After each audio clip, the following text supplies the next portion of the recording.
Hey everybody, welcome back to Bullet Sponge Brews. I'm Wilson, and today we've got kind of an interesting video for you. For those of you that saw the last video, you might notice that the mead looks a little different. It exploded. A blueberry actually got stuck in my airlock. CO2 pressure built up, and luckily, instead of the entire fermenter rupturing, it just shot my airlock into outer space. So what I did is I had to fashion a blow-off tube. Now, this functions in the same way that an airlock does. It's just a little more MacGyvery, if that's a word. Pretty much, if you want to create a blow-off tube, just take some tubing. Normally, if you have a mead making kit or a wine making kit, normally you've got some tubing. You'll stick it down into your fermenter, and you will run it into a jar full of either a cheap liquor or some sanitizer.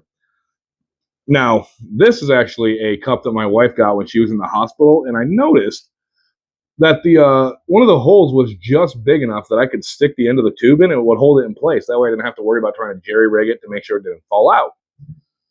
Now, this is actually something that's quite common if you attempt to do a fruit mead or something like that inside of a fermenter jar or a fermentation jar.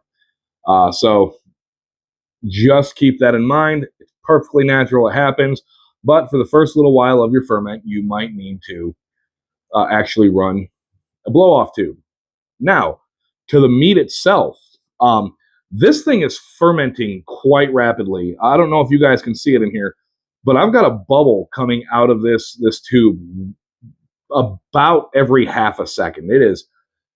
It's fermenting quite quickly. So what we're doing in today's video is we're going to be pushing down our fruit cap. We're going to be taking an ABV reading or a gravity reading. We want to see kind of where this is currently sitting, alcohol-wise. Hopefully, maybe get an idea on when roughly it'll be done. On top of that, we'll be doing our final nutrient dose. Now, with this, because this fruit cap is so high, we've got about 2.5 inches where it's just fruit, not fluid. So I'm predicting that we are going to have to add fluid to this once we do rack it to its secondary vessel. I'm just going to use water. Not only is that going to help bring that ABV down, it's not going to bring it down too much. Once again, this thing is predicted to be about 20.5%. If we get anywhere near that, we're probably going to end up diluting it anyways. But the main thing is that when we do transfer it to a secondary vessel, we don't want very much headspace in there. We don't want a whole lot of oxygen to be able to get in there because then it's going to oxidize the mead and then it's going to cause off flavors. It could cause issues with the mead. So once this is done fermenting, we are probably going to be adding water to it. Now, because I'm going to be adding water to it, if that takes the yeast back down past their alcohol tolerance, is going to start fermentation again. So when we do add water to it, we're probably going to stabilize it with the stabilizers that came with the kit. So if you guys will give me just a minute, I'm going to get everything around and we're going to get this cap pushed down. We're going to take a gravity reading. 3:28 a.m. So I just wanted to give you guys a little bit of a heads up on what I'm doing, let you guys see it. I'm going to finish degassing this and then we're going to do our gravity reading. So I'll be right back. A little longer than a few minutes later. All right, guys, so we got it degassed. What we're going to be doing now is we're going to be doing our gravity reading. I'm very interested to see how much of the sugars it has consumed. With our traditional mead, it didn't ferment anywhere near as hard as this. Now, it could be the amount of sugar that we got in there, the type of yeast that we use. Once again, EC1118 is a very stout, very powerful yeast and it just gets the job done. So let's go ahead and get our graduated cylinder. Once again, everything has been sanitized. Want to make sure that we have as clean of an environment as possible. Let's stick our hydrometer in there. Be very gentle. It is fragile.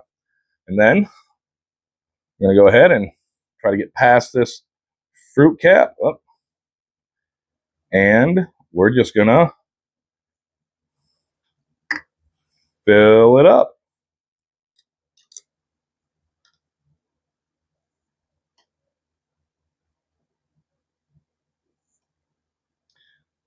That fruit is just getting everywhere.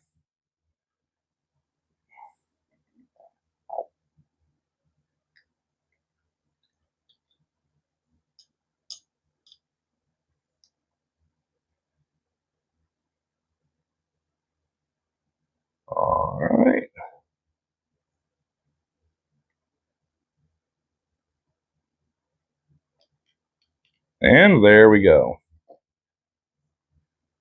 Go ahead and just leave that sitting right there. And we are going to get some of these bubbles out.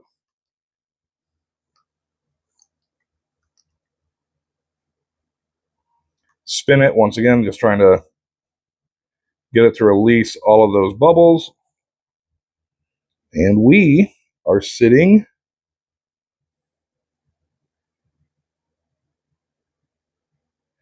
at 1.070. Go ahead and write that down.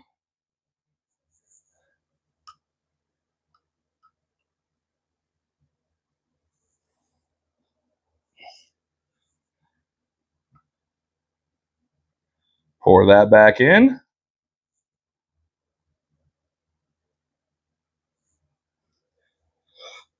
All right, guys, I'm going to be right back. I'm going to go ahead and calculate this math, and we're going to come back with an ABV for you. So sit tight. We'll be right back. A lot of boring math later. All right, guys, so if you remember, we started this mead 3 days ago. And in 3 days, it has dropped 82 points of gravity, which means that currently our Melomel, our blueberry pomegranate mead, is currently sitting at 11.07% ABV. That's absolutely mind-blowing. I had no idea that this was going to go this far, this fast. Now, going back into it, this has the potential to reach roughly 20.5% ABV. Initially, I was skeptical about it going that high, but now I'm not so sure. Initially, I was hoping that we would potentially balance out, or we would potentially stop fermenting at about 1.025. I think that would be a great place for this to sit, sweetness-wise. However, I'm not sure that it's going to stop there. This very well could go all the way down to a 1.000 gravity, which would be absolutely amazing. Now, once again, once this is done fermenting, we are going to be racking it off of that fruit cap, racking it out of all the stuff that's floating around in there. And then we are going to rack it into a secondary vessel. And then we're going to add water to dilute it just a little bit. Mainly it's to get us to that 1 gallon mark, so we don't have too much headspace because we don't want oxidation. So this Friday, not only are we going to be starting another mead, once again, I don't want to give spoilers away.